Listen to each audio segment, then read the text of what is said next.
ಆನಂದ ಗುರು ಪರಬ್ರಹ್ಮಣೇ ನಮಃ.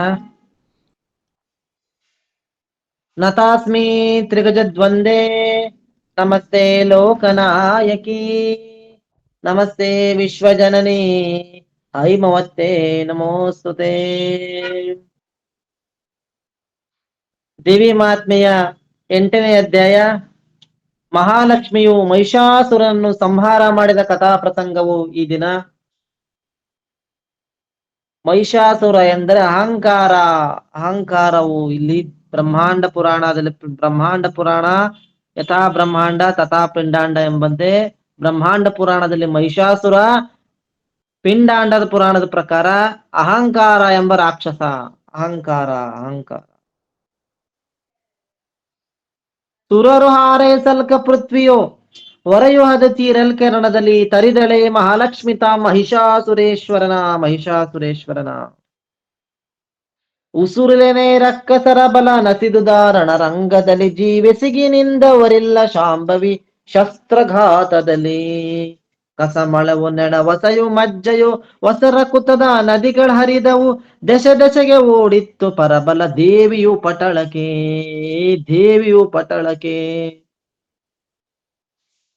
ರಣಭೂಮಿಯಲ್ಲಿ ರಾಕ್ಷಸರ ಸೈನ್ಯವೆಲ್ಲ ನಾಶವಾಗಿದೆ. ಶಾಂಭವಿಯ ಆಯುಧದ ಹೊಡೆತಕ್ಕೆ ರಕ್ಕಸರ ಬಲ ನಸಿದುದು ರಣರಂಗದಲ್ಲಿ ಜೀವಸವಿನಿಂದವರೆಲ್ಲ ಶಾಂಭವಿ ಶಸ್ತ್ರಘಾತದಲ್ಲಿ. ಶಾಂಭವಿಯ ಶಸ್ತ್ರಘಾತಕ್ಕೆ ಯಾರು ಜೀವದಿಂದ ಉಳಿದವರೆಲ್ಲ ರಣರಂಗದಲ್ಲಿ. ರಣಭೂಮಿಯಲ್ಲೆಲ್ಲ ಕೆಸರು ತುಂಬಿದೆ, ರಕ್ತದ ಕೆಸರು, ಗಟ್ಟಿಯಾದ ರಕ್ತ, ಮೆದುಳು, ಮಾಂಸ, ಹರಿದ ಕರುಳು, ಹರಿದ ತುಂಡುಗಳು, ಹೊಸ ರಕ್ತದ ನದಿಗಳೇ ಹರಿಯುತ್ತಿದೆ ರಣಭೂಮಿಯಲ್ಲಿ. ದೇವಿಯು ಪಟಳಕೆ. ಆ ದೇವಿಯ ಉಗ್ರಕ್ಕೆ ಸೈನ್ಯವೆಲ್ಲ ದಿಕ್ಕು ದಿಕ್ಕಾಗಿ ಓಡಿ ಹೋಗಿದೆ. ದೇವಿ ಉಗ್ರಕ್ಕೆ ನೋಡಿದನು ಮಹಿಷಾಸುರನು ಬಲ ಕೇಡ ಚಿಕ್ಷುರ ಮಹಾಬಿಡಾಲರು ರೂಢಿಗೊರಗಲು ಕಂಡು ಕಾಲ್ ಭೈರವನ ತೆರನಂತೆ. ತೀಡಿದನು ಬಾಲವನ್ನು ಹೊಡೆದನು ಆಡಲೆಂಬು ಮಿಂಗೆ ಸಾಗರ ಕೂಡಿದವು ಮುಂಚಿದವು ಧ್ರುವ ಮಂಡಲಕ್ಕೆ ಕೇಳೆಂದ.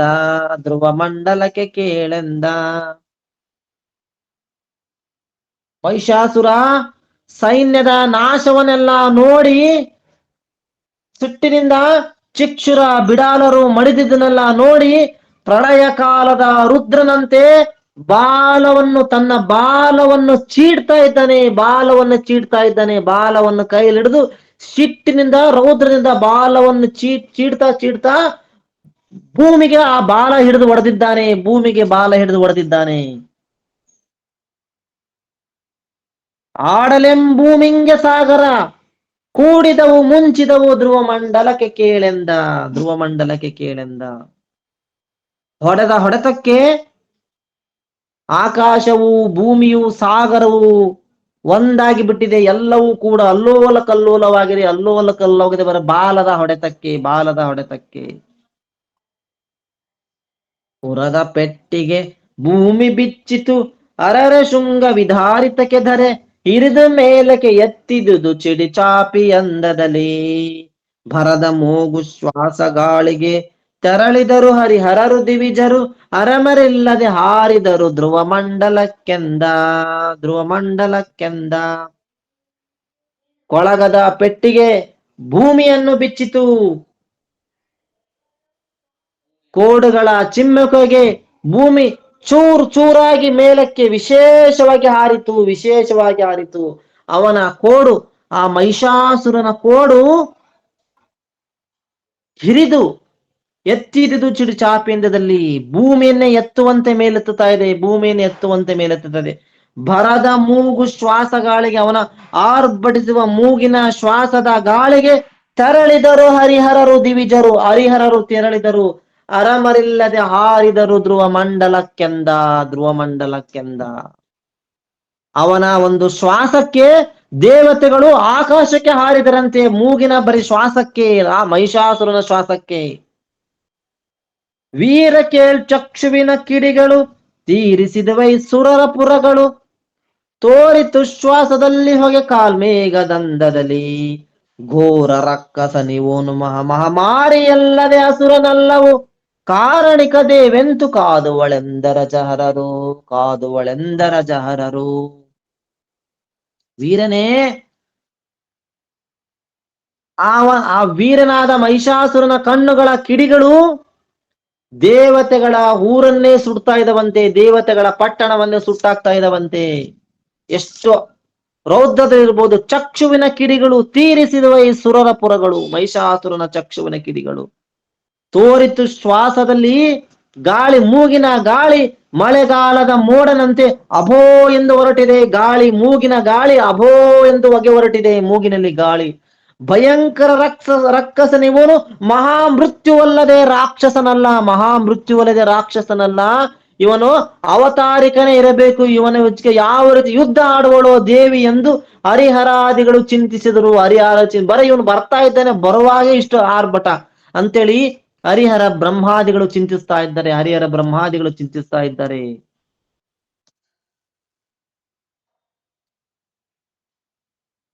ಬೊಬ್ಬೆ ಇಕ್ಕಲು ದೇವಿ ಸಿಂಹವು ಬೆಬ್ಬಳಿಸಿದು ಹಾರಿ ಬಿದ್ದಿದುದು ಬೊಬ್ಬೆಗೆಗೆ ಮಹಾಪ್ರಮತಗಣ ದೇವತೆಗಳ ಪ್ರಾಣಗಳು.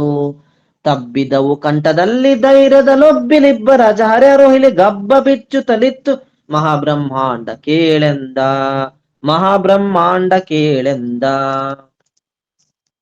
ಅವನ ಬೊಬ್ಬೆಗೆಗೆ ಸಿಂಹವೇ ಬೆಚ್ಚಿ ಬೀಳ್ತಾ ಇದೆ, ಆರಿ ಬಿದ್ದಿದು ಬೆಚ್ಚಿ ಆರಿ ಬೀಳ್ತಾ ಇದೆ ಅಂತೆ ಸಿಂಹ ಅವನ ಬೊಬ್ಬೆಗೆಗೆ. ಎಷ್ಟು ಶೌರವಂತನಿರಬಹುದು ಆ ಮಹಿಷಾಸುರ. ಅವನ ಆರ್ಭಟಕ್ಕೆ ಪ್ರಮಥಗಣವಾದ ದೇವತೆಗಳ ಪ್ರಾಣಗಳ ಕುತ್ತಿಗೆಗೆ ನಿಂತವಂತೆ. ಕುತ್ತಿಗೆ ಈಚೆಗೆ ಹೋಗುವಾಗ ಯಾವ ರೀತಿ ಕುತ್ತಿಗೆ ಆಗ್ತದೋ ಆ ರೀತಿ ಕುತ್ತಿಗೆಗೆ ನಿಂತಿದೆ ಅಂತೆ ಅವನ ದೇವತೆಗಳ ಪ್ರಾಣಗಳು. ಎಲ್ಲ ದೇವತೆಗಳು ನಡುಗ್ತಾ ಇದ್ದಾರೆ, ಹರಿಹರ ಬ್ರಹ್ಮಾದಿಗಳು ಮಾತ್ರ ಸ್ವಲ್ಪ ಧೈರ್ಯದಿಂದಿದ್ದಾರೆ. ಬ್ರಹ್ಮಾಂಡವು ಗರ್ಭ ಬಿಚ್ಚುತ್ತಲಿದೆ ಅವನ ಆರ್ಭಟಕ್ಕೆ, ಬ್ರಹ್ಮಾಂಡವೇ ಆರ್ಭಟಕ್ಕೆ ಗರ್ಭ ಬಿಚ್ಚುತ್ತಲಿದೆ, ಗರ್ಭ ಬಿಚ್ಚುತ್ತಲಿದೆ, ಹೊಟ್ಟೆ ಹೊಡಿತಾ ಇದೆ. 1700 ಕ್ಷೋಣಿಯು ಭೂವಳೇಸರು ಸಹಿತಲಸುರರು ದೇವ ಮಹಿಷ ಅಸುರನು ಕವಿದನು 4 ದಿಕ್ಕಿನಲ್ಲಿ. ದೇವಿ ಕಟ್ಟಿ ಪಿಚಂಡಿಯನು ಪರ ದೇವಿಗೆಯು ಬಲೆ ಬೀಸಿ ಇಡಿಯಂ ಧಾವಿಗಡ ಕಳಕೊಂಡ ಮಹಾ ಉದ್ಗಂಡ ಕಾರ್ಮುಕವ, ಉದ್ದಂಡ ಕಾರ್ಮುಕವ. 1700 ಸಂಖ್ಯೆಯ ರಾಜರು ಸಹಿತ ರಾಕ್ಷಸರು ಒಡೆಯರು ಮಹಿಷಾಸುರನು ಸೇರಿ 4 ದಿಕ್ಕಿನಲ್ಲಿ ದೇವಿಯನ್ನು ಮುತ್ತಾ ಇದ್ದಾರೆ, ದೇವಿಯನ್ನು ಮುತ್ತಾ ಇದ್ದಾರೆ, ದೇವಿಯನ್ನು ಮುತ್ತಾ ಇದ್ದಾರೆ. ಮಹಿಷಾಸುರ ಈಕೆಯನ್ನು ಎಡಮುರಿಗೆ ಕಟ್ಟುತ್ತೇನೆ, ಎಡಮುರಿಗೆ ಕಟ್ಟುತ್ತೇನೆ, ಬೇಗನೆ ಬಲಿ ಕೊಡಿರೆಂದು, ಬಲೆಯನ್ನು ಕೊಡಿರೆಂದು ಭಯಂಕರ ಮಹಿಷನು ಬಹು ಕ್ರೂರವಾದ ಬಿಲ್ಲನ್ನು ತಕ್ಕೊಂಡಿದ್ದಾನೆ. ಬಹು ಕ್ರೂರವಾದ ದೇವಿಯನ್ನು ಕಟ್ಟಿ ಪಿಚಂಡಿಯನು ಪರದೇವಿಗೆ ಬಲೆ ಬೀಸಿ ಇಡೀ ಬಲೆಯನ್ನು ಬೀಸಿ ಇಡೀರಿ ಒಳನ್ನಂತ ಹೇಳುತ್ತಾ ಕೂಗುತ್ತಾ ಮಹಿಷಾಸುರ ದೊಡ್ಡ ಉದ್ಗಂಡ ಕಾರ್ಮುಕ ಎಂಬ ಒಂದು ದಂಡವನ್ನು ಹಿಡಿದಿದ್ದಾನೆ, ಬಾಣವನ್ನು ಹಿಡಿದಿದ್ದಾನೆ ಮಹಿಷಾಸುರ. ಸುರಿದ ದೇವಿಯ ಮೇಲೆ ಶರಗಳ ಬರ ಸಿಡಿಲಂತೆ ತೆರೆನಂತೆ ಅಸುರನು ಶರವನಾಗಲು ದೇವಿಯಲ್ಲದೆ ಹರಿಹರರಿಗುಂಟೆ. ಹರಿಗಡಿದಳ ಶರವ ಧನಜ್ವನ ಹರಿದು ಬಿದ್ದವು ಕವಚ ಬಿರಿದಿದು ಹೊರಳಿದದು ಹರೆ ಸಾರಥಿಯು ಮುಂಡಗಳು ಕೇಳೆಂದ, ಮುಂಡಗಳು ಕೇಳೆಂದ. ದೇವಿಯ ಮೇಲೆ ಭಯಂಕರ ಸಿಡಿಲಿನಂತೆ ಬಾಣಗಳನ್ನು ಸುರಿಸಿದನು, ಬಾಣಗಳನ್ನು ಸುರಿಸಿದನು.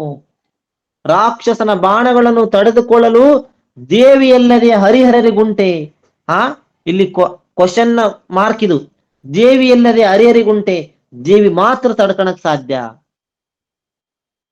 ದೇವಿಯು ಅವನ ಬಾಣಗಳನ್ನು ಕಡಿತಾ ಇದ್ದಾಳೆ, ಕಡಿದು ಹಾಕ್ತಾ ಇದ್ದಾಳೆ. ಅವನು ಪುನಃ ಬಾಣದಿಂದ ಹೊಡೆಯಲು ಆನೆಯನ್ನೇ ಒಂದೊಂದು ಬಾಣಕ್ಕೂ ಒಂದೊಂದು ಆನೆಗಳು ಸಾಯ್ತಾ ಇದ್ದವಂತೆ, ಆರಿ ಸಾಯ್ತಾ ಇದ್ದವಂತೆ. ಕಬ್ಬಿಣದ ಹಂಗೆ ಹೊಡೆಯಿತು, ಕುದುರೆ ಸಾರಥಿ ಮುಂಡಗಳೆಲ್ಲ ಹೊರಡಾಡಿದವಂತೆ ಅವನ ಆರ್ಭಟಕ್ಕೆ, ಅವನ ಒಂದು ಕವಚಕ್ಕೆ, ಅವನ ಒಂದು ಹೊಡೆತಕ್ಕೆ. ಕೊಂಡನವಗನ ಧುರುಳು ಪಾಶದಿ ಚಂಡಿ ಕಟ್ಟುವ ನೆನೆತ ಹೊಗೆಯಲು ಮಂಡಿಸಿತು ಸಿಂಹಕ್ಕೆ ದೇವಿಂಗೊಂದೆ ಸೂತ್ರದಲ್ಲಿ. ಖಂಡಿಸಿದಳನ ಖಡ್ಗದಿಮ್ಮು ಸುಂಡಿಕಳ ಚರ್ಮ ಖಡ್ಗವ ಕೊಂಡು ಒಯ್ದನು ಕೇಸರಿಯು ಸಹವಾಗಿ ದೇವಿಯನು, ಸಹವಾಗಿ ದೇವಿಯನು.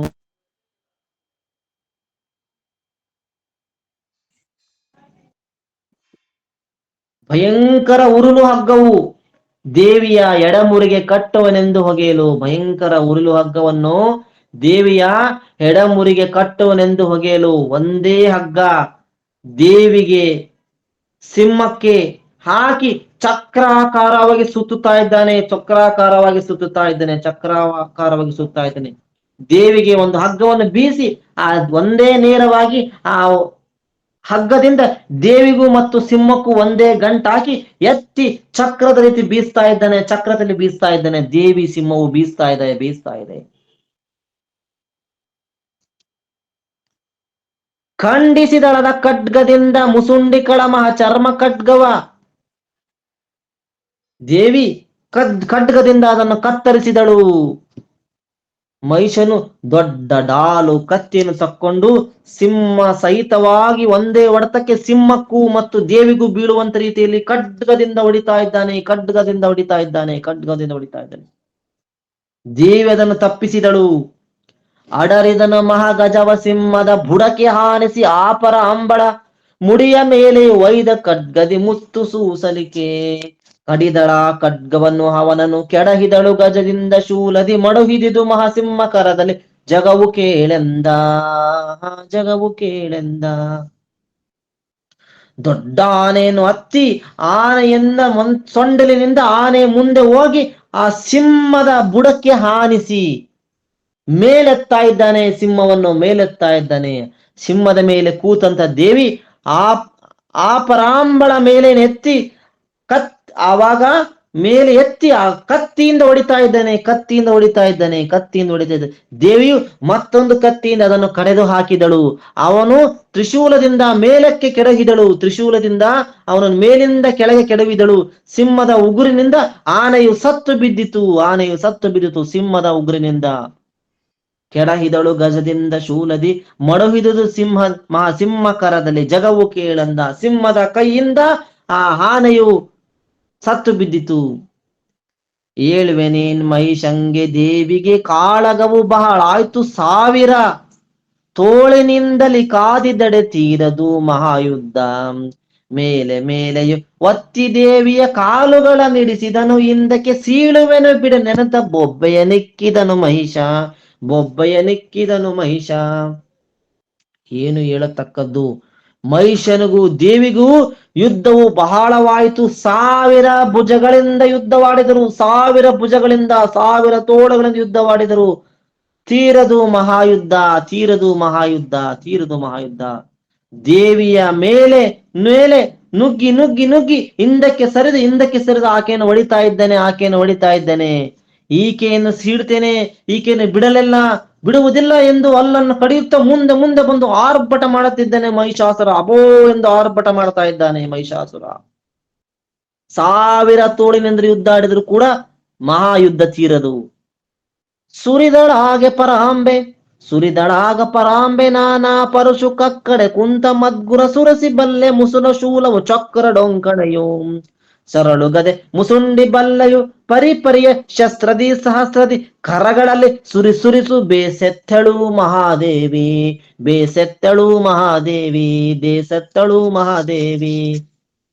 ನೋಡಿ, ದೇವಿಗೆ ಬೇಸರ ಮಾಡ್ಬಿಟ್ಟ ಇವನು ಉದ್ದಾಡಬೇಕಾರ. ಆ ದೇವಿ ಅನೇಕ ಆಯುಧವನ್ನು ತೆಗೆದುಕೊಂಡಳು. ಕೊಡಲಿಯನ್ನು ತೆಗೆದುಕೊಂಡಳು. ಕತ್ತಿ, ಈಟಿ, ಗದೆ, ಚೂರಿ, ಬರ್ತಿ, ಚಂದ್ರಾಯುಧ, ವನಕೆ, ತ್ರಿಶೂಲ, ಸುದರ್ಶನ ಚಕ್ರ, ಈಟಿ, ಸಣ್ಣ ಬಾಣಗಳು, ದೊಡ್ಡ ಬಾಣಗಳು, ಎಲ್ಲಾ ನಮೂನಿ ಬಾಣಗಳನ್ನು ತೆಗೆದು ನಾನಾ ರೀತಿಯ ಆಯುಧಗಳನ್ನು ತಗೊಂಡು ಉರುಳು ಹಗ್ಗವನ್ನು ತೆಗೆದುಕೊಂಡು 1000 ಕೈಗಳಿಂದ ಅವನ ಮೇಲೆ ಹಾಕಿ ಒಡೆದು ಹಾಕಿ ಬೇಸೆತ್ತಳು. ದೇವಿಯೇ ಬೇಸೆತ್ತಳು. ರಣರಂಗದಲ್ಲಿ ದೇವಿಯೇ ಬೇಸೆತ್ತಳು.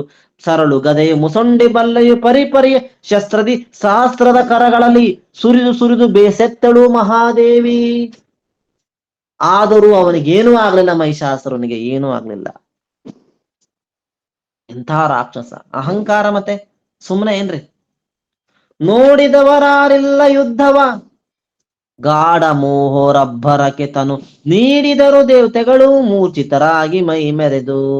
ನೋಡಿದವರು ಬಿಬ್ಬರಿದ್ದರು ಆಡಲೇನಾರಿ ರುದ್ರ ಕಮಲಜ ಕೂಡೆವಗಳುತ್ತಲಿದ್ದರೆ ಮಹಿಷನ ಪರಾಂಬನನು ಮಹಿಷನ ಪರಾಂಬನನು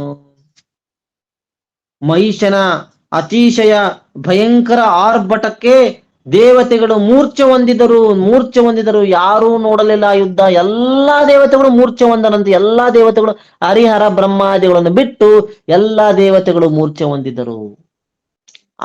ಅವನ ಆರ್ಭಟಕ್ಕೆ. ಎಂಥ ರಾಕ್ಷಸನಿರ್ಬೋದು. ಅವರು ಎಚ್ಚರವಿಲ್ಲದೆ ಎಲ್ಲರೂ ನೆಲಕ್ಕೆ ಬೀಳ್ತಾ ಇದ್ದಾರೆ. ದೇವತೆಗಳು ಯುದ್ಧವನ್ನು ನೋಡುವರಾರಿಲ್ಲ. ಯುದ್ಧವನ್ನು ನೋಡುವರೇ ಯಾರಿಲ್ಲ. ಆ ರೀತಿ ಎಲ್ಲರೂ ಮೂರ್ಛೆ ಹೋಗ್ಬಿಟ್ರು. ಎಲ್ಲರೂ ಎಚ್ಚರ ತಪ್ಪಿಬಿಟ್ರು ಆ ಯುದ್ಧ ನೋಡಿ. ಅಜ ಹರಿ ಹರರು ನೋಡುತ್ತಲೇ ದೇವಿಯನ್ನು ಮಹಿಷಾಸುರನನ್ನು ಹೊಗಳುತ್ತಿದ್ದಾರೆ. ಅಬ್ಬ ಏನ್ ದೇವಿ ಏನ್ ಮಹಿಷ ಅಂತೇಳಿ ಹರಿಹರ ಬ್ರಹ್ಮಾದಿಗಳು ಹೊಗಳ್ತಾ ಇದ್ದಾರೆ. ಒತ್ತಿದುದರೆ ಶಸ್ತ್ರತನುವಿನ ಹೊತ್ತಿ ಬೀಳಲಿ ಕಾಗ ಕಿಡಿನಗಿ ದೆತ್ತಿಸಿದವು ಸುರ ನದಿಯ ತೃಷಿಯದು ಅಡಗದಿರತಿರಲು ಬತ್ತಿಸಿದವೈ ಶರದಿ ಹುರಿವಗೆ ಸುತ್ತಿದಿದು ಬ್ರಹ್ಮಾಂಡದ ಗಲಕ್ಕೆ ಮತ್ತೇನೇನ್ ಪೇಳುವೆನು ಕೇಳು ಮಹಿಷಾಸುರನ ಭರವ. ಬಾಣದಿಂದ ದೇವಿ ಶರೀರದ ಮೇಲೆ ಬೀಳಲು ದೇವಿಯ ಶರೀರದ ಮೇಲೂ ದೇವಿ ಅದನ್ನು ತಪ್ಪಿಸಿಕೊಂಡಳು. ಅವನ ಹೊಡೆತಕ್ಕೆ ಭೂಮಿಯು ಇಬ್ಬಾಗವಾಯಿತು. ಭೂಮಿ ಇಗ್ಗಾಯಿತು. ಕಿಡಿಗಳು ಹಾರಿ ದೇವಗಂಗೆಯನ್ನು ಸೇರಿದವು. ಅಂದ್ರೆ ಆಕಾಶದಲ್ಲಿರ್ತಕ್ಕಂಥ ಗಂಗೆಯನ್ನು ಸೇರಿದವು. ಕಿಡಿಗಳು ಹಾರಿ ಸಮುದ್ರವು ಬತ್ತಿ ಹೋಯಿತು. ಬ್ರಹ್ಮಾಂಡದ ತುಂಬಾ ಬೆಂಕಿ ಹತ್ತಿದೆ. ಉರಿ ಸುರಿತುತ್ತಿದೆ. ಮಹಿಷನ ಆರ್ಭಟವನ್ನು ಏನು ಹೇಳಲಿ. ಇಂಥ ಮಹಿಷಾಸುರ. ಅಷ್ಟಮದಗಳಿಂದ ಕೂಡಿದ ಮಹಿಷಾಸುರ.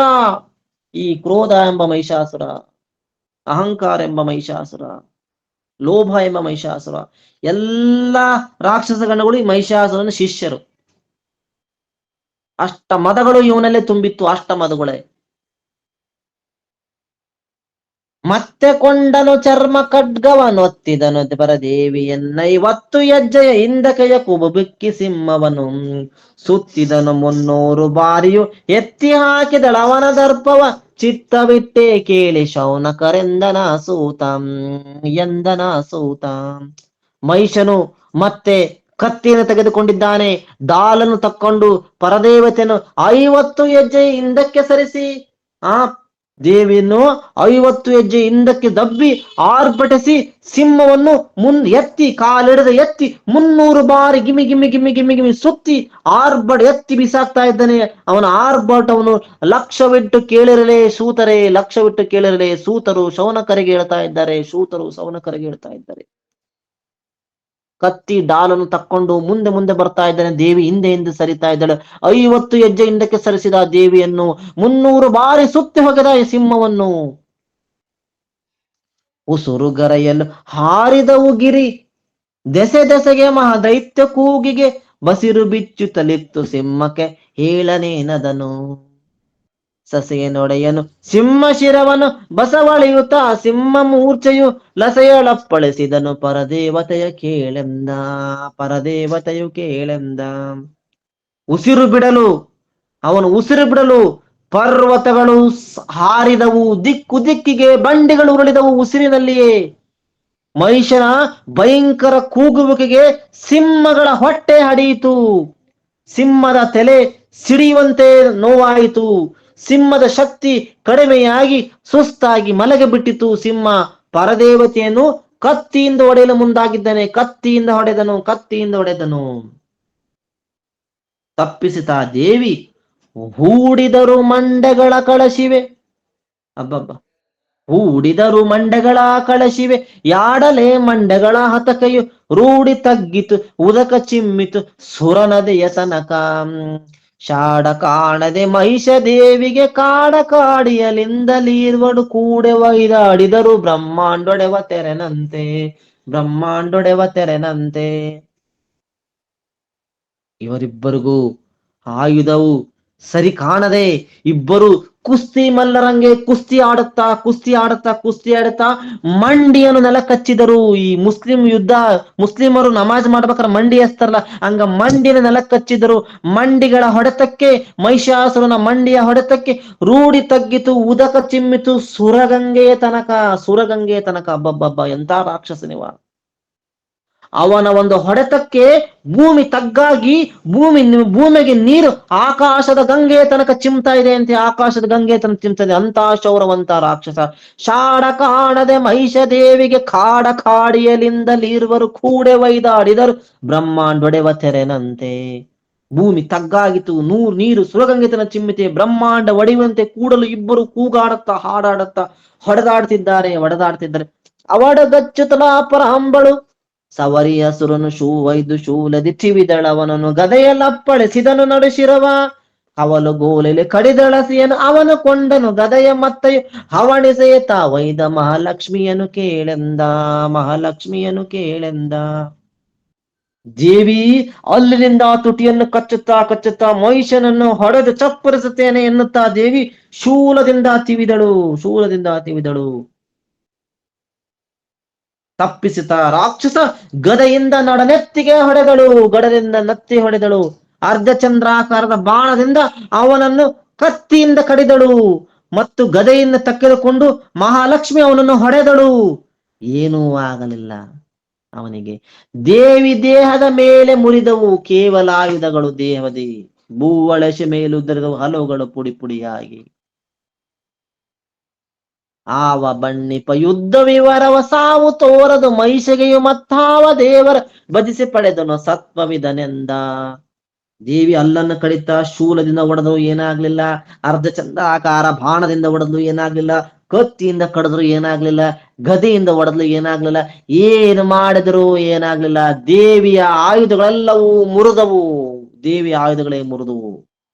ಮತ್ ಹೊಸ ಆಯುಧ ಕೊಡ್ತಾ ಇದ್ದಾಳೆ ದೇವಿ, ಹೊಸ ಆಯುಧನ ಸೃಷ್ಟಿ ಮಾಡ್ಕೋತಾ ಇದ್ದಾಳೆ.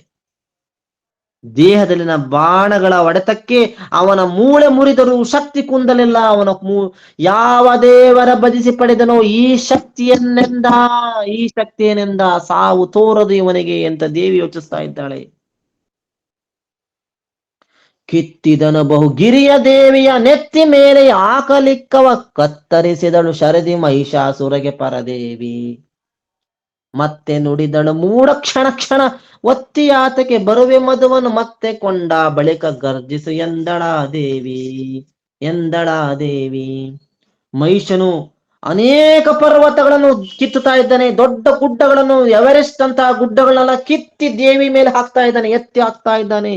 ದೇವಿಯ ನೆತ್ತಿ ಮೇಲೆ ಕತ್ತರಿಸಿದಳು ಶರದಿ ಮಹಿಷಾಸುರಗೆ ಪರದೇವಿ. ಅದನ್ನು ಕತ್ತರಿಸ್ತಾ ಇದ್ದಾಳೆ ಬಾಣಗಳಿಂದ ದೇವಿ. ಮತ್ತೆ ನುಡಿದನು ಮೂಢ ಕ್ಷಣ ಕೊತ್ತಿಯಾತಕ್ಕೆ ನುಡಿದನು. ಇಬ್ಬರು ನುಡಿತಾ ಇದ್ದಾರೆ. ಕ್ಷಣಕ್ಕೆ ಕೊತ್ತಿಯಾತಕ್ಕೆ ಬರುವೆ. ಅವಾಗ ಮಹಿಷಾಸುರ ಹೇಳ್ತಾ ಇದ್ದಾನೆ, ಕೊತ್ತಿಯಾತಕ್ಕೆ ಬರುವೆ ನೀನು, ಮಧುವನ್ನು ಕೊಂಡ ಬಳಿಕ ಗರ್ಜಿಸು ಎಂದಳ ದೇವಿ ನಾವು ದೇವಿ ನೀ ಹೇಳ್ತಿದ್ದಾಳೆ, ನೀನು ಹಾಲನ್ನು ಕುಡಿದು ಯುದ್ಧಕ್ಕೆ ಬಾ. ದೇವಿ ಅವನಿಗೆ ಹೇಳ್ತಾ ಇದ್ದಾಳೆ. ಇಲ್ಲಿ ಹರಿಹರ ಬ್ರಹ್ಮಾದಿಗಳು ಕೂಡ ದೇವಿಗೆ ಹೇಳ್ತಾ ಇದ್ದಾರೆ, ಹಾಲನ್ನು ಕುಡಿದು ಸ್ವಲ್ಪ ರೆಸ್ಟ್ ಮಾಡಿ ಯುದ್ಧ ಆಡ್ರಿ ಅಂತೇಳಿ. ಪಾನ ಮಾಡು ಪರಾಂಬೆ ಮಧುವನು ಈ ನಿಶಾಟನದೇನು ನಿಮಿಷಕ್ಕೆ ತಾನೇ ಹೊರಗುವನೆಂದು ಹರಿಹರರಾಗಿ ಕೂಗಿಡಲು. ತಾನು ಕೊಂಡಳು ಮಧುವ ಕಂಗುಳಲಾನಿ ತೈಮ ಕೆಂಪು ಪರವಶ ತಾನೆಯಾದಳು ಹೂಂಕರಿಸಿದಳು ಕೋಪದಲ್ಲಿ ದೇವಿ. ಇಲ್ಲಿ ಹಾಲನ್ನು ಕುಡಿ ಅಂತ ದೇವಿ ಮಹಿಷಾಸುರಿಗೆ ಹೇಳಿದ್ರೆ, ದೇವಿಗೆ ಹರಿಹರ ಬ್ರಹ್ಮಾದಿಗಳು ಹೇಳ್ತಾ ಇದ್ದಾರೆ, ಪಾನ ಮಾಡು ಪರಾಂಬೆ ಮಧು ಅಂದ್ರೆ ಹಾಲನ್ನು ಕುಡಿ. ದೇವಿಯೇ ಮಧುವನ್ನು ಕುಡಿ. ದೇವಿ ಮಧುವನ್ನು ಕುಡಿದು ಈ ರಾಕ್ಷಸನದೇನು ನಿಮಿಷಕ್ಕೆ ಬೀಳುವನು, ನೀನು ಹಾಲು ಕುಡಿದು ರೆಸ್ಟ್ ಮಾಡಿ ಯುದ್ಧ ಮಾಡಂತೇಳಿ ಹರಿಹರ ಬ್ರಹ್ಮಾದಿಗಳು ಕೂಗ್ತಾ ಇದ್ದಾರೆ. ಮಧುವನ್ನು ತಕ್ಕೊಂಡಳು ದೇವಿ. ಕಣ್ಣನ್ನು ಕೆಂಪು ಮಾಡಿಕೊಡ್ತಾ ಪರಮಾತ್ಮನ ಸ್ವರೂಪಳಾಗಿ ನಿಂತಿದ್ದಾಳೆ. ಸಿಟ್ಟಿನಿಂದ ಆರ್ಭಟಿಸುತ್ತಿದ್ದಾಳೆ ದೇವಿ, ನಡೆದು ದೆದಳು ರಕ್ಕಸನ ಕಾಲಡಿಯು ಕೆಳಗಿದಳು, ಶೂಲದಲೊಡನೆ ತಿವಿದಳು, ಎದೆಯ ಶಿರವನ್ನು ಮೆಟ್ಟಿ ಪಾದದಲ್ಲಿ ಕಡಿದಳ, ಖಡ್ಗದಲ್ಲಿ ತಲೆಯನ್ನು ಮಡಿದ ಮಹಿಷಾಸುರನು. ದೇವತೆಗಳ ಅಡಿಗಡಿಗೆ ಎಚ್ಚೆತ್ತರು, ಜಯ ಜಯಿತು ಜಯವೆನುತಾ, ಜಯ ಜಯಿತು ಜಯವೆನುತಾ, ಜಯ ಜಯಿತು ಜಯವೆನುತಾ. ಕಣ್ಣನ್ನು ಕೆಂಪು ಮಾಡುತ್ತಾ ಹೂಂಕರಿಸುತ್ತಾ ದೇವಿ ನಡೆದು ಹೊದೆದಳು. ಮುಂದೆ ನಡೆದು ಹಿಂದೆ ಬಂದು ಅವನಿಗೆ ಜಾಡಿಸಿ ಒದೆದಳು, ಕಾಲೊಳಗೆ ಕೆಡಹಿದಳು, ಕಾಲೊಳಗೆ ಕೆಡಕಂಡ್ಲು. ಶೂಲದನೆ ಮೇಲೆತ್ತಿ ಶೂಲವನ್ನು ತಿವಿದ ಎದೆಗೆ ತಿವಿದಳು. ಶಿರದ ಮೇಲೆ, ಅವನ ಶಿರೆಯ ಮೇಲೆ ಪಾದವನ್ನಿಟ್ಟು ಶಿರವನ್ನು ಮೆಟ್ಟಿ ಪಾದದ ಕೆಳಗೆ ಅವನ ಶಿರವನ್ನು ಹಾಕಿಕೊಂಡು ಖಡ್ಗದಲ್ಲಿ ಕಡಿದಳ ಅವನ ತಲೆಯನ್ನು. ಮಡಿದ ಮಹಿಷಾಸುರ. ದೇವತೆಗಳು ಎಚ್ಚೆತ್ತರು, ಜಯ ಜಯ ಜಯ ಜಯ ದೇವಿ, ಜಯ ಜಯ ಸತ್ತ ಮಹಿಷಾಸುರ. ಮಹಿಷರೂಪನು ರಕ್ಕಸನು ತಾ ಮಹಿಗೆ ಹೊರಗಲಿ ಕಾಗಳಸುರನು, ಆಹಾ ಸತ್ತನೆ ಮಹಿಷಾಸುರನ ಉಳಿಯುವುದಿಲ್ಲೆಂದು. ಬಹಳ ಬಗೆಯಲ್ಲಿ ದೇವಿನ ಬಹುಶಸ್ತ್ರದಿ ಹೊಡೆದು ಕೆಡಹಲು ಮಹಾರಣವು ತೋರಿತ್ತು ಮಹಿಷನ ಸುತ್ತುಮುತ್ತೆಂದ. ಮಹಿಷ ರೂಪಿನ ರಾಕ್ಷಸನೇ ಸತ್ತ ಬಿಟ್ಟ. ಅಯ್ಯೋ, ನಮ್ಮನ್ನು ಕಾಪಾಡವರು ಯಾರೆಂದು ಅವನ ಬಲ ಕೂಗ್ತಾ ಇದೆ, ಅವನ ಸೈನಿಕರು ಕೂಗ್ತಾ ಇದ್ದಾರೆ, ನಾವು ಉಳಿಯುವುದಿಲ್ಲವೆಂದು ಎನ್ನುತ್ತಾ ದೇವಿ ಬಹಳ ರೀತಿಯಿಂದ ಬಹುಶಸ್ತ್ರದಿಂದ ಉಳಿದ ಬಲವನ್ನು ಹೊಡೆದು ಕೆಡವಿ ಹಾಕ್ತಾ ಇದ್ದಾಳೆ. ಮಹಿಷನ ಸುತ್ತಮುತ್ತ ರಣಗಳು ಹೆಣಮಯವಾಗಿದೆ. ಮಹಾರಣವು ತೋರಿತು ಮಹಿಷನ ಸುತ್ತಮುತ್ತೆಂದ. ದೊರೆಸಾಸಗಳು 700 ಕ್ಷೋಣಿಗಳೊರಸೊರಸಿ ಮಡೆಯಲ್ಗೆ ಅಂತೆಲ್ಲರಸಿ ತ್ರಿಸಾಸು 700 ಕ್ಷೋಣಿ ಮಹಾಸಂಕ. ಅಸುರಗಳ ಬಲವೆಂತು ಸರ್ವಕ್ಕರಸು ಮಹಿಷಾಸುರನೊರೆಗೆ ರಕ್ತ ಹರಿದುದು ನದಿಗಳ ಸಹಸ್ರಗಳಾಗಿ ಕೇಳೆಂದ. ಸರ್ವರಿಗೆ ಅರಸನಾದ ಮಹಿಷಾಸುರನು ಮಡಿಯಲು ಅವನ 1700 ದೊರೆಗಳು, ಅವನ 1700 ಸೈನಿಕರು ಯುದ್ಧವನ್ನು ಮಡಿದರು. ಹಾಗೆ 3700 ಸೈನಿಕಗಳು ಕೂಡ ಮಡಿದರು. ಸಾವಿರಾರು ರಕ್ತದ ನದಿಗಳು ಹರಿದವು ಸಹಸ್ರಗಳಾಗಿ ಕೇಳೆಂದ. ಸುರಿದರ ಮರರು ಪುಷ್ಪವೃಷ್ಟಿಯ ಪರಮ ಮಂಗಳ ಎಡಿಗೆ ಬಂದೆ ಹರಸಿ ಎತ್ತಿದರಾಗ ಮಹಾಜಯ ಮಂಗಳಾರುತಿಯ. ತರಿದೆ ಮಹಿಷಾಸುರನ ಎಮ್ಮನು ಪೊರೆದ ಕರುಣದಿ ದೇವಿಯಂದೆ, ಕರ ಮುಗಿದು ನೆನೆದರು ಚಿದಾನಂದಾತ್ಮ ಗುರುವರನ.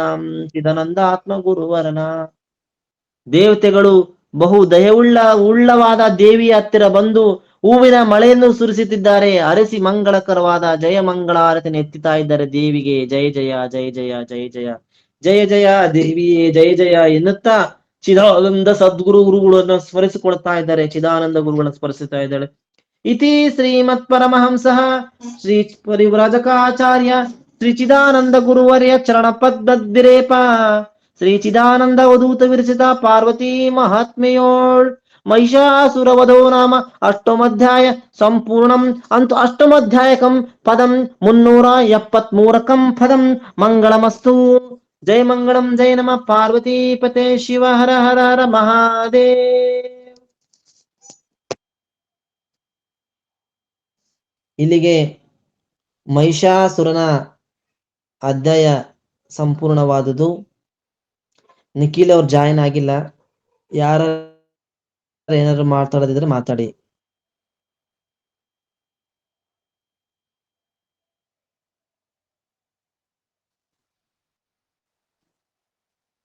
ಗುರುಗಳೇ ನಮಸ್ಕಾರ. ನಮಸ್ಕಾರ. ಈಗ ಎಷ್ಟು ಅಧ್ಯಾಯಗಳಿದೆ ಗುರುಗಳಿದೆ? ಒಟ್ಟಾರೆ 18 ಅಧ್ಯಾಯದಿಂದ ಕೂಡಿದೆ ದೇವಿ ಮಹಾತ್ಮೆ. ಭಕ್ತಿ ಕಾಂಡದಲ್ಲಿ ಕೂಡಿದೆ. ಒಂದನೇ ಅಧ್ಯಾಯಗಳು ಭಕ್ತಿ ಕಾಂಡದಲ್ಲಿ ಕೂಡಿದೆ. ಎರಡನೇ ಕಾಂಡಗಳು ಕೂಡ ಕರ್ಮಕಾಂಡ ಯುದ್ಧ ಕಾಂಡದಲ್ಲಿ ಕೂಡಿದೆ. 3ನೇ ಕಾಂಡ ಜ್ಞಾನ ಕಾಂಡದಿಂದ ಕೂಡಿದೆ. ಟೋಟಲಿ 18 ಅಧ್ಯಾಯವನ್ನು ಕೂಡಿದೆ ದೇವಿ ಮಹಾತ್ಮೆ. ಧನ್ಯವಾದಗಳು ಗುರುಗಳೇ.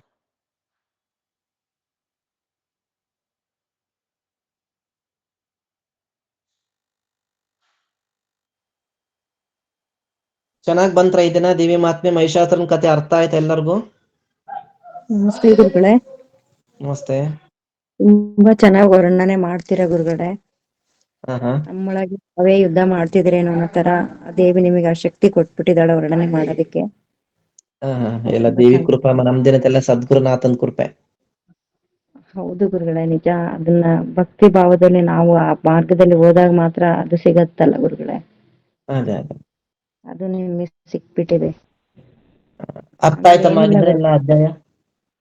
ಹಾ ಗುರುಗಳೇ, ತುಂಬಾ ಚೆನ್ನಾಗ್ ಅರ್ಥ ಆಗ್ತೈತೆ. ಇಲ್ಲ ನಾನು ಇವತ್ತು ನಾವ್ ಹೊರಗಡೆ ಬಂದ್ರು ಕೂಡ ಓದ್ತಿದ್ವಿ. ಇದು ಮಹಿಷಾಸುರಂದರ ಒಂದ್ ಮುಗ್ಸನ. ಇವತ್ತು ಆ ಮಾಡ ಅಂತ ಪೊಸಿಷನ್ ಇದ್ದಿಲ್ಲ. ಮಹಿಷಾಸುರಂದರ ಒಂದ್ ಮುಗಿಸ್ಬಿಟ್ಟ ಒಂದ್ ಖಂಡನರ ಮುಗಿತೈತೆ ಅಂತ ಹೇಳ್ಬಿಟ್ಟು ಇವತ್ತು ಮುಗಿಸ್ತೆ, ಬಿಸಿ ಇದ್ರುನು. ಹೌದು ಗುರು. ಹ್ಮ್ ಹೌದು ಗುರುಗಳೇ. ಆಮೇಲೆ ಅಲ್ಲಿ ಮಹಿಷಾಸುರನ ಹರಿಹರರು ಕೂಗಿಡ್ದು ಹೇಳ್ತಾರಲ್ಲ ಗುರುಗಳೇ ದೇವಿಗೆ, ಹ್ಮ್ ಹ್ಮ್ ಹ್ಮ್ ಮಧುವನ್ನು ಪಾನ ಮಾಡು ಅಂತ. ಪಾನ ಮಧು ಅಂದ್ರೆ ಮಾಡು ಹಾಲು ಅಂತ ಪರಾಂಬೆ ಮಧುವನು. ಹೇಳಿದ್ರು. ಹ ಹ. ಈ ನಿಶ್ವಾಸನದೇನು ನಿಮಿಷಕ್ಕೆ ಹೊರಗುವನು ಅಂತೇಳಿ ಈ ನಿಶಾಟ್ ಅನ್ನೋದೇನು ನಿಮಿಷಕ್ಕೆ. ಹೇಳ್ತಾರೆ. ಅವ್ನ್ ನಿಮಿಷಕ್ಕೆ ಸಾಯ್ತಾನೆ. ಪಾನ ಅಂದ್ರೆ ಮಧು ಅಂದ್ರೆ ನೀವು ಹಾಲು ಅಂತ ಹೇಳಿದ್ರಿ, ಆದ್ರೆ ಬೇರೆ ಎಲ್ಲರೂ ಕೆಲವರು ಬೇರೆ ಬೇರೆ ತರ ಇದನ್ನು ಹೇಳ್ತಾರೆ. ಮದ್ಯ ಅಂತಾರೆ ಕೆಲವರು. ಗುರುಗಳೇ, ಅದಕ್ಕೆ ಹೌದೌದು. ಅದೊಂದು ಡೌಟ್ ಇತ್ತಲ್ಲ ಗುರುಗಳೇ, ಕೇಳದೆ. ಇಲ್ಲ ಅದು ಇದೇನಪ್ಪಾ ಅಂದ್ರೆ ಮಧು ಅಂತ. ಮಧು ಅಂದ್ರೆ ಹಾಲು, ಮದ್ಯ ಅಂದ್ರೆ ಇನ್ನೊಂದಿಷ್ಟು ರೌದ್ರ ಆಗ್ತಾಳಕಿ. ಇಲ್ಲಿ ಮಧು ಅಂತ ಹೇಳಿದ್ರೆ ಇದು ಬ್ರಹ್ಮರಂಧ್ರದಲ್ಲಿರುವ ಸಹಸ್ರದಳ ಕಮಲದಿಂದ ಯಾವ ಅಮೃತ ಸುರಿತದೆಯೋ. ಬ್ರಹ್ಮರಂಧ್ರ ಹಾ ಅಂದ್ರೆ ಗುರುಗಳೇ. ಎಲ್ಲಿದೆ? ತಮ್ಮ ತಲೆಯ ಮೇಲೆ ಸಹಸ್ರದಳದ ಕಮಲದಲ್ಲಿ ಹುಟ್ಟುವ ಬ್ರಹ್ಮರಂಧ್ರ, ಅಲ್ಲಿ ಅಮೃತ ಸುರಿತದೆ. ಅಂತ ಅಮೃತ ಪರಮಾನಂದ ಸ್ವರೂಪವಾದ ಜ್ಞಾನ ಎಂಬ ಮಧುವನ್ನು ಕುಡಿ ಎಂಬ ಅರ್ಥ ಇಲ್ಲಿ ಬ್ರಹ್ಮಾಂಡದ ಪುರಾಣದ ಪ್ರಕಾರ, ದೇಹದ ಪುರಾಣದ ಪ್ರಕಾರ. ಹಾ ಗುರುಗಳೇ. ಇದು ಅಂದ್ರೆ ಜೇನು ಅಂತಾನು ಹೇಳ್ತಾರೆ. ಮದ್ಯ ಅಂದ್ರೆ ನೆಶೆ ಹೊಡೆಯುವ ಮದ್ಯ. ಅದು ಯಾವಾಗ ಕುಡಿತಾಳಪ್ಪ ಅಂದ್ರೆ 12ನೇ ಅಧ್ಯಾಯದಲ್ಲಿ ಚಂಡಮುಂಡ ಸಂಹಾರದ ಕಥಾದಲ್ಲಿ ಚಂಡನನ್ನು ಕಡಿಯಲಿಕ್ಕೆ ಚಂಡಿಯು, ಮುಂಡನನ್ನು ಕಡಿಯಲಿಕ್ಕೆ ಮುಂಡಿಯು. ಆವಾಗ ಚಂಡಮುಂಡನ ಸಂಹಾರ ಮಾಡುವಾಗ ಅವಳು ಮದ್ಯವನ್ನು ಕುಡಿದು ಆ ಕಾಳಿಯ ರೂಪದಲ್ಲಿ ಸರಿಸುತ್ತಾ ಆ ಕೋದಂಡವನ್ನು ಹಿಡಿದು ಆರ್ಭಟ ಮಾಡುತ್ತಾ ರಾಕ್ಷಸರುಗಳನ್ನೆಲ್ಲ ಭೂಗಗನಕ್ಕೆ ಒಂದಾಗಿ ಬೆಳೆದು ರಾಕ್ಷಸರನ್ನೆಲ್ಲ ಹಿಡಿದು ನುಂಗುತ್ತಾ ಮದ್ಯವನ್ನು ಕುಡಿತಾ ಢರಕೆ ಹೊಡಿತಿರ್ತಾಳೆ. ರುಂಡ ಮುಂಡಗಳನ್ನು ಕೈಲಿ ಹಿಡ್ಕೊಂಡು ಆನೆಯ ಕಲ್ಲನ್ನಾಡ್ತಿರ್ತಾಳೆ. ಆವಾಗ ಅವಳು ಮದ್ಯ ಕುಡಿತಾಳೆ. ಈಗ ಮಧು ಕುಡಿಯೋದವಳು. ಹಾ ಗುರುಗಳೇ. ಈಗ ಅದು ಮಧು. ಪಾನ ಮಾಡು ಪರಾಂಬೆ ಮಧು, ಪಾನ ಮಾಡು ಪರಾಂಬೆ ಮಧುವನು ಈ ನಿಶಾಟನದೇನು ನಿಮಿಷಕ್ಕೆ. ಹಾಗಾಗಿ ಮುಗಿತಾ ನಾಗರಾಜ್? ಹಾ ಮುಗೀತಪ್ಪ, ನೀನೇ ಬಂದಿದ್ದಿಲ್ಲಲ್ಲ ಅದಕ್ಕೆ ಪಾಪ ಅವ್ರು ಹೇಳ್ತಾ ಇದ್ರು. ಆಯ್ತು. 7ನೇ ಅಧ್ಯಾಯ ಅಲ್ವಾ? 8. ಅಧ್ಯಾಯ. ಸುನೀತಾ ಮೇಡಮ್ ಜಾಯ್ನ್ ಆಗಿದಾರಾ? ಆಯ್ತು, ಅವ್ರು ಜಾಯ್ನ್ ಆಗಿಲ್ಲ, ರೆಕಾರ್ಡೇ ಮಾಡ್ಕೊಂಡಿಲ್ಲ ಇವತ್ತು. ಇಲ್ಲ, ಯಾರೋ ರೆಕಾರ್ಡ್ ಮಾಡ್ಕೊಳ್ತೀನಿ ಅಂತ ಹೇಳಿದ್ರಪ್ಪ, ಮಾಡ್ಕೊಂಡಿದ್ದಾರೆ. ನನ್ ಪ್ರಕಾರ ಯಾರೋ ಹೇಳ್ತೀನಿ ಅಂದ್ರು ಮಾಡ್ಕೊಡ್ತಿದ್ದೀನಿ ನಾನು ಅಂತ ನನಗೆ ಹೇಳಿದಾರೆ ಅಂತ ಹೇಳಿ. ಆಯ್ತು. ಮಹಿಷಾಸುರನ ಮುಗಿದ್ಬಿಟ್ರೆ ಅಲ್ಲಿ ಒಂದ್ ಖಂಡನರ ಮುಗಿಯುತ್ತಂತ ಇವತ್ತು ಮುಗಿಸ್ಬಿಟ್ಟೆ ಆತ. ಒಳ್ಳೇದು. ಇನ್ನ ನಾಳೆನು ಜಾಯ್ನ್ ಆಗ್ತೀಯಾ? ನೋಡ್ಬೇಕು, ನಂದು ಹೋಗೋದು ಎಡವಟ್ಟೈತಿ ಹೋಗೋದು ಬಿಡೋದು ಐತಿ. ಮತ್ತೆ ಈಗ ಹೋದ್ರೆ ಮತ್ತೆ ಹೋಗಿ ವಾಪಸ್ ಬರ್ಬೇಕಲ್ಲ ಅಂತ ಯೋಚನೆ ಮಾಡ್ತಾ ಇದ್ದೀನಿ. ಇಲ್ಲೇ ಮುಗಿಸ್ಬಿಡು. ಆದ್ರೆ ಮುಗಿಸ್ತೀನಿ ಖಂಡಿತ. ಎಷ್ಟು ಸಾಧ್ಯ ಆಗುತ್ತೆ ಊರಿಗೆ ಹೋದ್ರೆ ಕೂಡ ತಗೊಂಡಾರ ಹೋಗೋ ಪ್ರಯತ್ನ ಮಾಡ್ತೀನಿ. ಇನ್ನು ಹೋಗಿಲ್ಲ, ನಾನು ನಮ್ಮೂರಲ್ಲಿ ಇದ್ದೀನಿ, ಎಮರ್ಜೆನ್ಸಿ ಕೆಲಸ ಬಂತು. ಇವತ್ ಬೆಳಿಗ್ಗೆ ಹೋಗ್ತಾ ಇದ್ದೆ, ಹಂಗಾಗಿ ನೋಡ್ತೇನೆ, ಇದ್ರೆ ಮುಗಿಸ್ಬಿಡ್ತೀನಿ. ಗುರುಗಳೇ ಕಂಟಿನ್ಯೂಸ್ ಮುಗಿಸ್ಬಿಡಿ, ಯಾಕೆಂದ್ರೆ ನಮ್ಗೆ ಅದೇ ಕಲ್ಪನೆಯಲ್ಲಿ ಇದ್ದೀವಿ. ಬಹಳ ಚೆನ್ನಾಗಿದೆ. ಇಲ್ಲ, ನಾನು ಕುಂಭಮೇಳಕ್ಕೆ ಹೋಗ್ಬೇಕಾಗಿದೆ.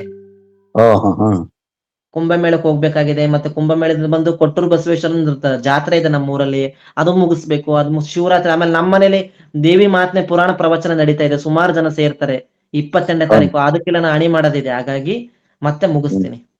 ಹಾಗಾದ್ರೆ ಶಿವರಾತ್ರಿ ಆದ್ಮೇಲೆ ಶುರು ಮಾಡಿ. ಎಲ್ಲರಿಗೂ ಗೊತ್ತಾಗತ್ತೆ ಜಾಸ್ತಿ ಜನ ಸೇರ್ತಾರೆ ಅಂತ. ಸರಿ. ಇನ್ನೇನಿಲ್ಲ, ಈಗ ನೆಕ್ಸ್ಟ್ ಈ ಧೂಮ್ರಲೋಚನ ಬರ್ತಾನೆ, ಆಮೇಲೆ ಚಂಡಮುಂಡ್ರು ಬರ್ತಾರೆ, ಶುಂಭ ನಿಶುಂಭ ಬರ್ತಾರೆ, ಅಷ್ಟೇ ಆಯ್ತು. ಆಮೇಲೆ ರಕ್ತ ಬೀಜಾಸುರ ಬರ್ತಾನೆ, ಆಮೇಲೆ ಜ್ಞಾನ ಮಾರ್ಗದ್ದು. ಇವನು ಅಷ್ಟಮದಗಳಿಂದ ಕೂಡಿದ ರಾಕ್ಷಸ ಇವತ್ತು ಸತ್ತ. ಒಂದ್ ಖಂಡ ಆಯ್ತು ಇವಾಗ. ಮಹಿಷಾಸುರನ್ನು ಹಿಡಿದು ಕೆಡವಿದ್ದು 1ನೇ ಅಧ್ಯಾಯ, ಶುಂಭ ನಿಶುಂಭರನ್ನು ನೆಮಲಿಸಿದ 2ನೇ ಅಧ್ಯಾಯ, ಚಂಡಮುಂಡರನ್ನು ಸಂಹಾರ ಮಾಡಿದ್ದು 3ನೇ ಅಧ್ಯಾಯ. 18 ಅಧ್ಯಾಯ ಇದಾವು, ಆದ್ರೆ 3 ಖಂಡಗಳಿವೆ ಇವಕ್ಕೆ.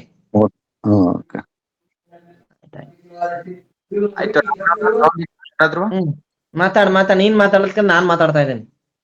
ರಾಮನಾಮ ಏನ್ ಮಾಡಿದ್ರೆ ಗೊತ್ತಿಲ್ಲಪ್ಪ, ನಾನು 9:30 ಜಾಯ್ನ್ ಆದೆ. ರಾಮನಾಮ ಒಂದಾಗಿಲ್ಲ, ಮಿಕ್ಕಿದೆಲ್ಲ ವಿಷ್ಣು ಸಹಸ್ರನಾಮ ಎಲ್ಲ ಆಗಿದೆ. ಇವತ್ತು ಏಕಾದಶಿ, ಜಯ ಏಕಾದಶಿ ಆಗಿರೋದ್ರಿಂದ ವಿಷ್ಣು ಸಹಸ್ರನಾಮ ಆಗಿದೆ. ರಾಮನಾಮ ವಿಷ್ಣು ಸಹಸ್ರನಾಮ ಯಾರು ಮಾಡಿದ್ದು?